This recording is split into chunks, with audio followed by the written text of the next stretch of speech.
Kalau ribut Indonesia itu biasa. Indonesia itu nggak pernah ada niat baik tidak diributkan. Sampurasun, surat terbuka untuk Bapak Aing Gubernur Jawa Barat.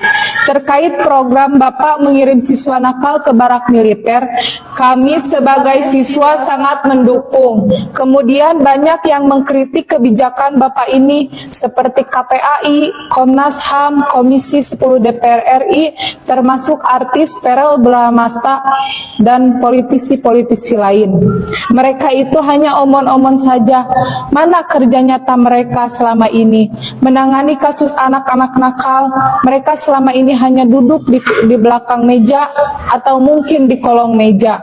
Maka dengan ini kami mengusulkan kepada Bapak Aing, selain siswa nakal yang dikirim ke barak militer, kami juga memohon agar Bapak mengirim para politisi yang cuma omon-omon saja ke barak militer. Biar mereka tahu dan merasakan apa yang terjadi di barak militer tersebut. Sehingga tidak hanya komentar miring yang mereka lakukan. Sekian, terima kasih. Sampurasun.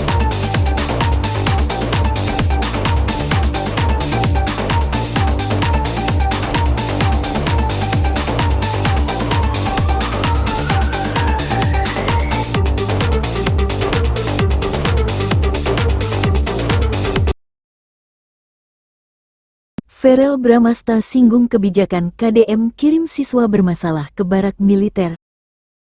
Artis sekaligus anggota Dewan Perwakilan Rakyat, DPR, Verrel Bramasta singgung kebijakan Gubernur Jawa Barat Deddy Mulyadi atau akrab disapa Kang Deddy Mulyadi, KDM, soal kirim pembinaan siswa bermasalah ke barak militer.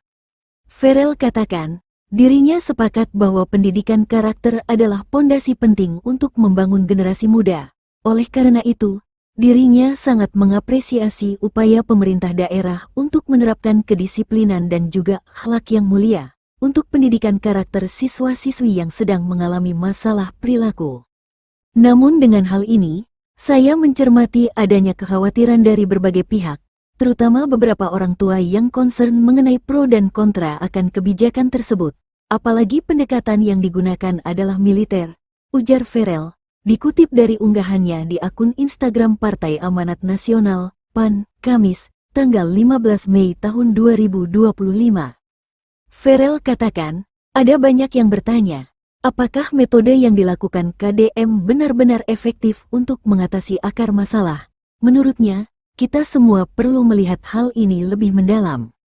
Dalam banyak kasus, perilaku menyimpang bagi anak-anak muda atau remaja ini bukan hanya semata-mata karena soal disiplin yang lemah, tetapi bisa juga karena manifestasi dari dinamika keluarga, tekanan sosial, atau masalah emosional yang belum tertangani.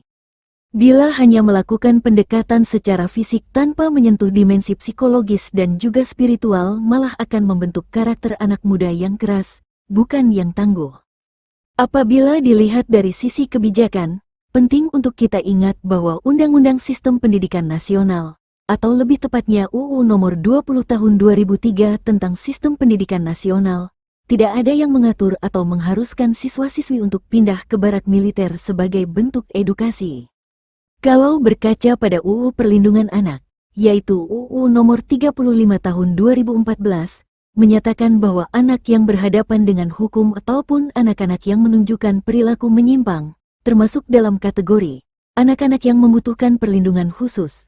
Dalam hal ini, penanganannya seharusnya melibatkan banyak stakeholders, seperti lembaga sosial dan pendidikan, konselor dan pihak orang tua, ataupun berbagai stakeholders lainnya dan bukan melalui instansi militer.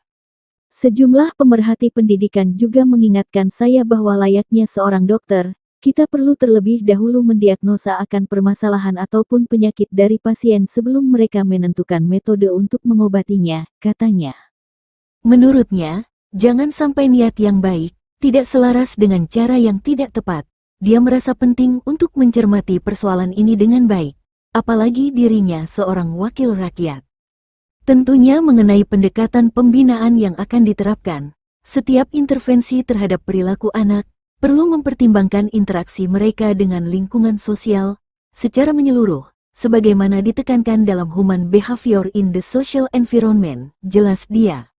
Artinya, pembinaan itu tidak semata-mata hanya menekankan kedisiplinan, tetapi juga harus menyentuh berbagai aspek seperti psikologis, spiritual, emosional, dan juga kultural dalam ekosistem kehidupan seorang anak.